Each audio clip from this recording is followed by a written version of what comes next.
Okay, can you start with your name and the department you're with, please? Good morning, my name is Mike Wood. I'm a corporal with the Oxnard Police Department Traffic Unit.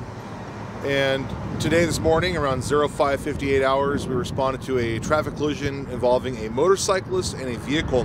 Happened over in the area of Palm Drive and Oxnard Boulevard. When emergency personnel arrived at the scene, they found the motorcyclist in the roadway and unfortunately had succumbed to his injuries relating from the traffic collision.